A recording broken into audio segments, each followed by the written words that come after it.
Check out the LA Times. Now, let us move on to the show. Right. Being ever so provocative. Aren't we all done? That's right. Yeah, being ever so provocative and being the holiday shows, we thought we'd do a nice holiday show. So we're going to be talking about sexuality and people with disabilities with Eva Sweeney. And then during the second part of the show, we're going to be talking about medical marijuana with our dear friend and colleague, Professor Ruth O'Brien. So, without further ado, let me introduce Miss Eva Sweeney. Eva is a 21-year-old student at Occidental College majoring in gender studies. Eva has cerebral palsy, and she uses a wheelchair and speaks with a laser pointer and a letterboard. In other words, friends, we are going to do an interview with a nonverbal person. That is that person laughing over there in the corner, okay? Mm-hmm. And I want you to know that this is probably a real first for radio, if not for KPFK alone. And so I want you to listen attentively because Eva's communication is going to be facilitated by Dan Dumont, her aide. And I think you will not only find the way she communicates interesting, but the things that she says rather profound about disability and sexuality. And Eva and Dan, welcome to KPFK's Access Unlimited. Thanks, Sean. Great to be here. All right. Let's just talk about where we got the idea. How did the book come into being? Did you know that there was a big void out there and you were going to fill it? Or, and no pun intended here, folks, but how did you bring the book about? What was the genesis for the book? Well, that was exactly it, Sean. The short answer is there's just nothing else out there like it. Sexuality, even heterosexuality, is very taboo in the disabled community. And any discussion of sexuality usually focuses on heterosexual reproductive basics and the importance of abstinence for disabled people. And of course, the attitude of the general public is that people with disabilities just are not sexual. Exactly. And so any discussion that just focuses on heterosexual reproductive things, how not to get pregnant, how not to get abused, totally leaves out queer people, and also for everyone, totally leaves out the importance of enjoying yourself as a sexual creature and then getting pleasure out of your body. Right. And let me just say, the name of the book is Queers on Wheels, the essential guide for the physically disabled, gay, lesbian, bisexual, transgender, and queer. We'll get it all out. Okay? Easy for you to say. And so, was it through your own personal experience that you found there was nothing out there, or did you just have a hunch because the able-bodied world is so hung up not only on sexuality, but you're talking about gay sexuality, and after this last election, you got to be careful about everything you say, and so... Yeah, that was definitely it. The sexual content of the book is things you can't find anywhere else. There's an overview of how to adapt sex toys, sex positions, and how to masturbate if you need assistance. Now, the book is not a strict how-to guide because pleasure is different for everyone. There aren't any pictures of anatomy because although it's sometimes important to know where technically things are for most people, this is not vital for exploring and enjoying your body, and that's the focus of the book. I just wanted to give disabled people a way of starting to talk about these important issues. And also, in discussing being gay, lesbian, bisexual, transgender, or queer in any way, the guide also includes information about how to deal with homophobia in your life as a disabled person, also something that's just not discussed. Right, and that brings me really to the next question. What has the reaction been from the disabled community, and not just in terms of the book, but in the fact that we're talking about, gay issues? Well, first off, the queer community's been really great. We've got a lot of support. The queer community, the places that we've been in touch with, don't necessarily have any information about these issues, but are very open to hearing about it. The disability community, on the other hand, has been a lot more reluctant. So when you went to just the straight gay community, the straight gay community, don't you like that? The non-disabled, the non-disabled gay community, there wasn't a lot of information, but they were open.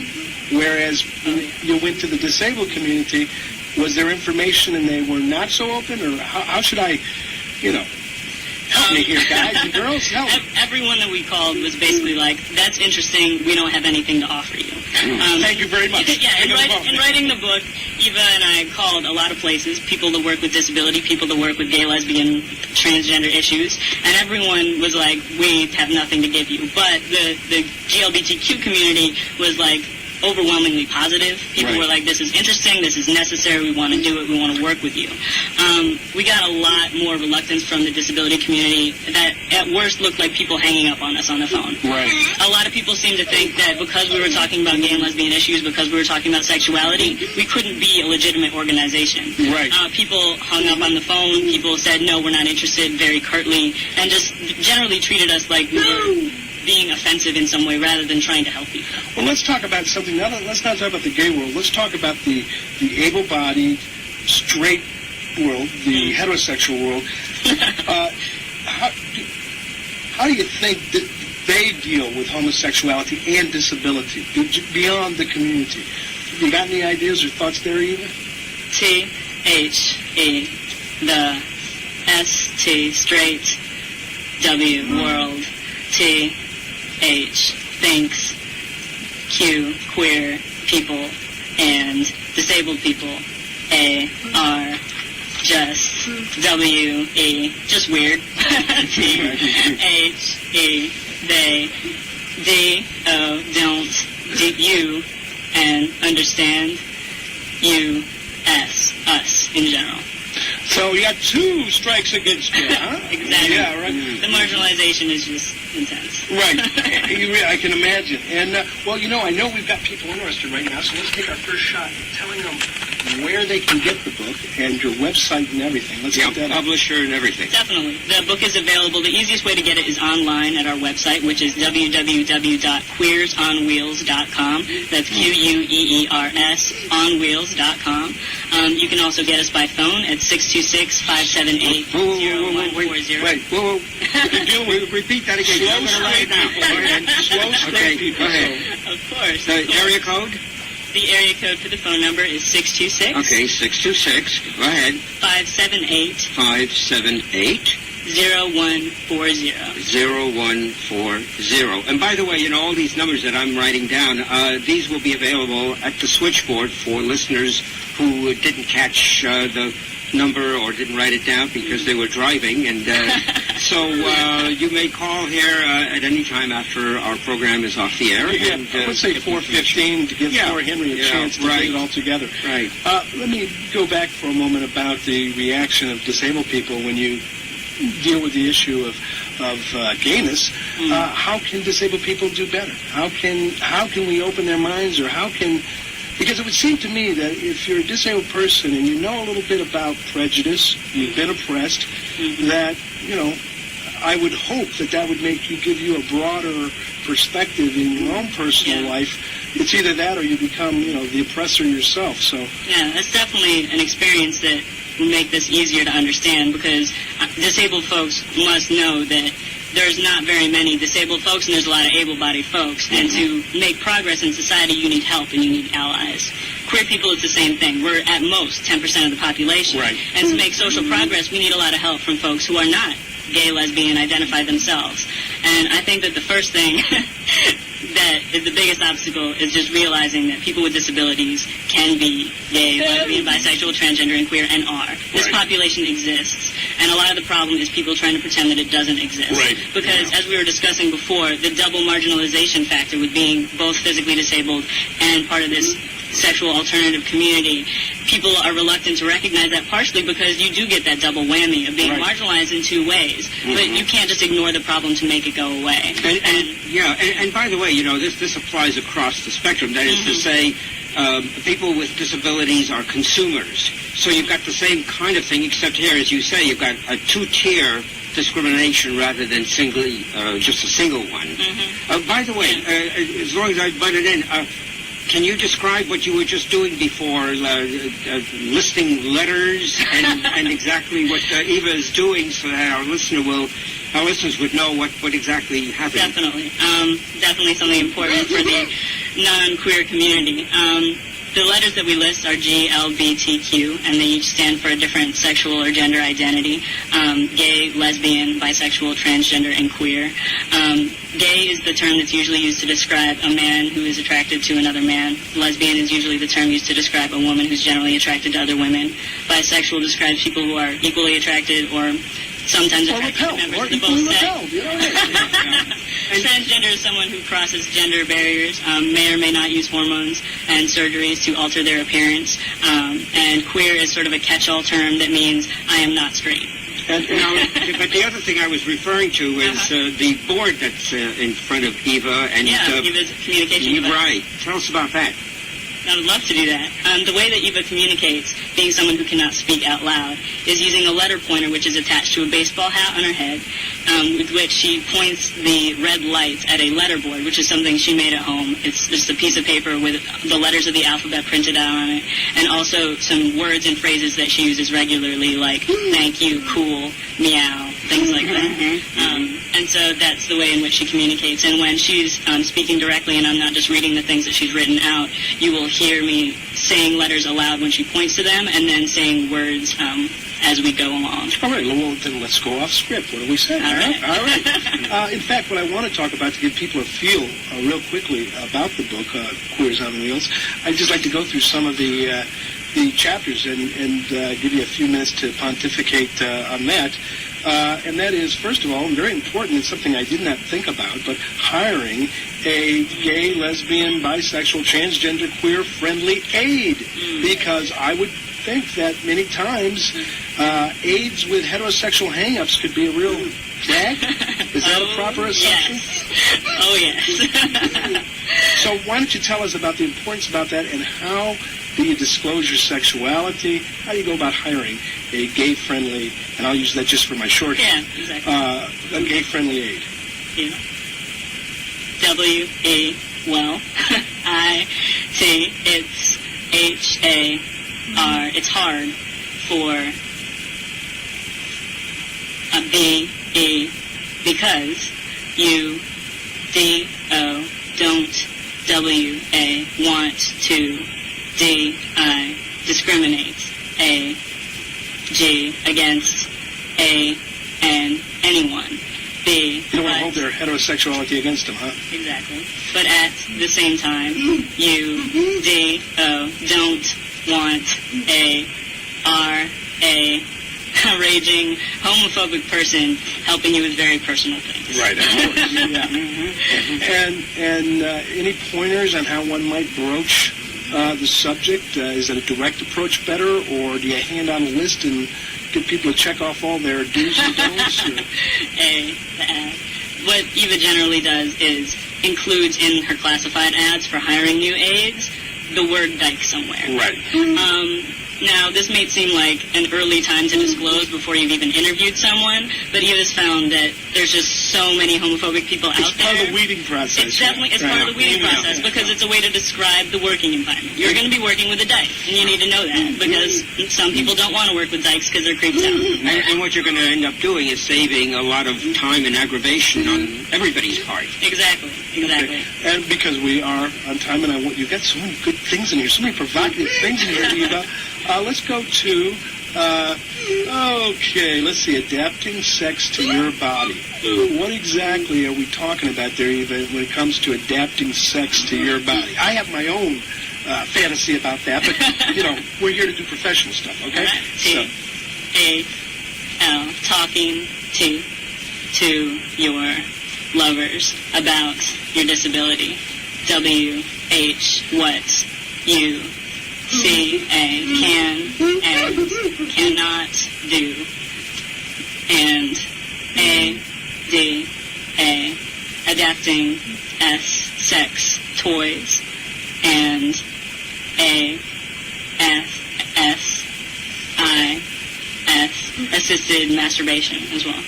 I was going to go there next, because to me that's the most provocative issue that you're dealing with, because and it's not just in terms of adult sexuality, but it really is a hang-up with a lot of people. When Johnny, who was, the poor little crippled kid, grows up and gets pimples, and all of a sudden they find him locked in the bathroom continually.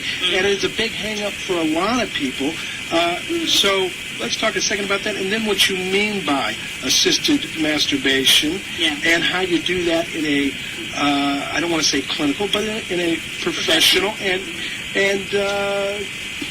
what's the word I'm looking Respectful. Respectful, in a respectful way. Yeah, definitely. And one of the things that Eva discusses in the book is how to approach this in a way that doesn't sexualize your aid. Because, it's kind of a hard question to pop. Will you help me jerk off? Yeah, right. Because most people will think that means we're going to have sex somehow. Yeah, right, there's some sort of attraction and this is going to be a sexual act. But it's not. The way that Eva and I deal with this situation is, and the way that anyone can deal with this situation is, people need certain things set up to be able to access their genitals, to be able to have a pleasurable stimulator, a vibrator, something like that, where they want to have it to have pleasure with their body. And that's something that someone can help you with, and then leave the room. Right. So, okay, we want to make that point, too. They're not there for the whole thing. Yeah, we're not talking about mutual masturbation. Right. We're not talking about prostitution, which is a whole different issue. Right. People with disabilities, and And we'll go there in a future we can date. go there anytime. But what we're talking about here with assisted masturbation is just the setup so that someone can do what they need to do. In many ways, it's not any different from putting food in someone's mouth. To eat something, you need it to be in your mouth, and some people need help with that. Right. Well, to enjoy a vibrator, you need it to be in your pants. Right. Some people need help with that. Right. And why we're is not that being funny super here. different? No. I want to make a point to our listeners. We're not being funny here. We're trying to be serious. Human sexual two strongest drives, and we really hope that everybody understands that disabled people, gay, straight, or in between, have those needs, and Eva's work and her book really can help you if you can get over the giggling. Okay, that's the key. So that's what we mean by assisted masturbation. It's just setting things up and then taking your leave. Now, when we say, assisted masturbation, that's something you do alone, and that's different from, I would take it, than when you're working with a lover. Exactly. Okay, and it's very different. So could we have a minute or two on that? How do you... Yeah, that's an interesting question. What happens when crossing the line between the personal and the professional? Or blending those two lines? Or getting your lover to help you assist you in your masturbation. There you go. Yeah.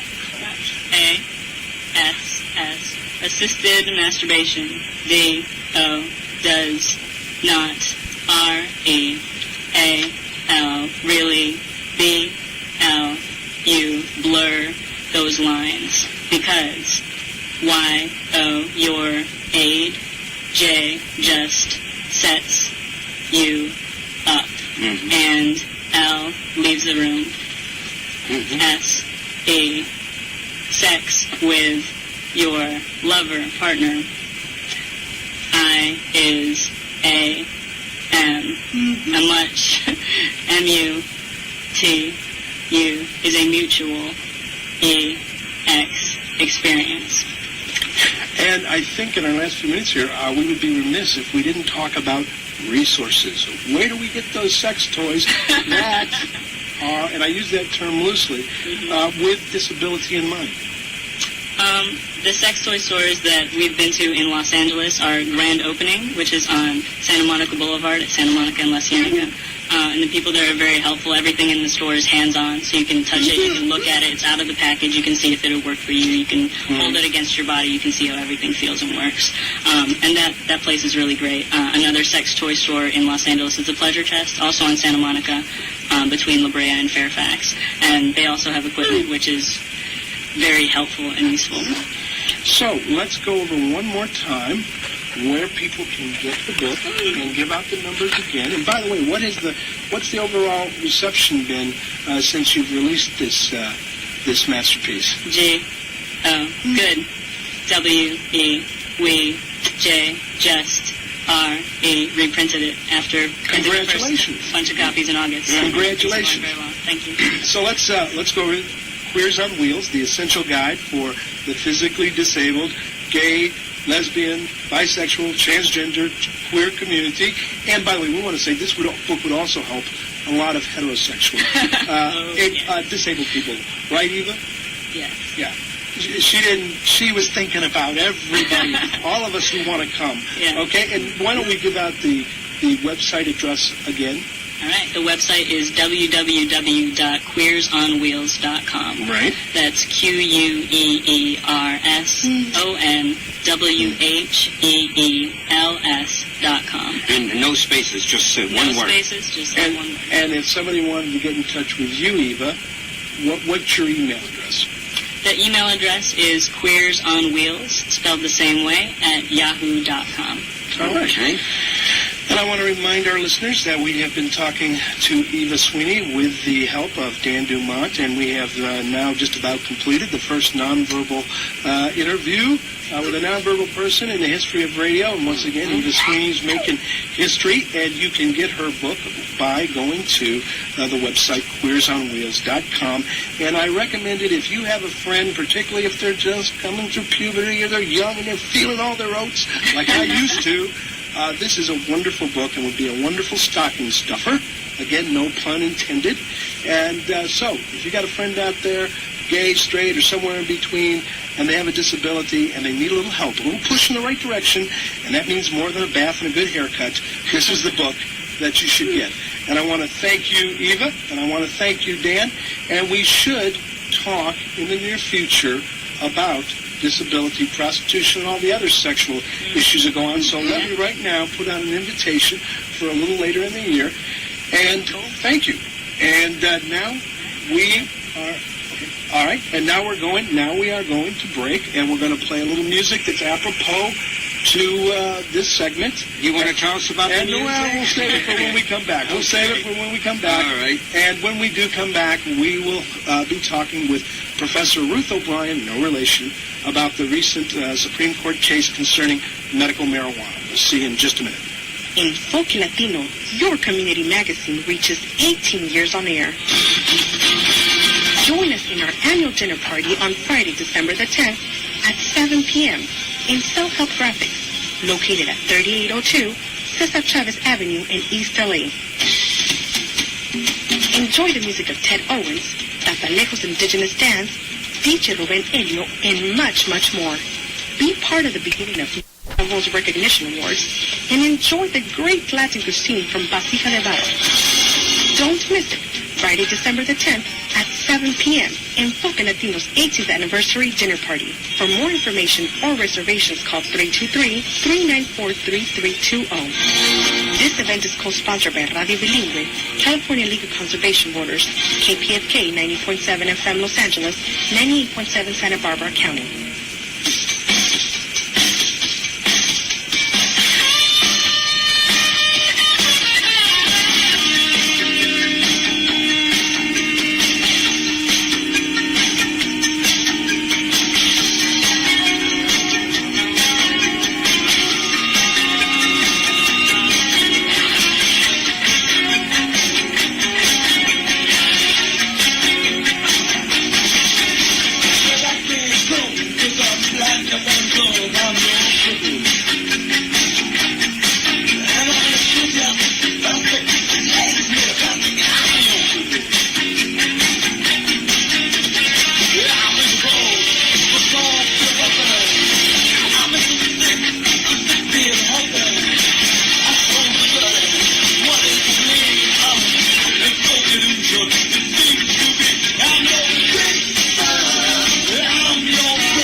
The Mighty Cripples, that famous, infamous rock band from the 80s and 90s. And this is none other than KPFK's Access Unlimited, the show that likes to deal with all those controversial issues of cripples and sexuality and marijuana and medicine and all that other stuff. And before we go to the good professor, another good professor, Henry Slucky, has got one quick announcement. One quick announcement. Tomorrow, Wednesday, December 8th at 7:30 at the Venice United Methodist Church at 1020 Victoria Avenue on the corner of Lincoln near Venice Boulevard, you will have the opportunity to meet and help Asra Miziad, a young Iraqi girl who at the age of 9, while walking to school, was severely injured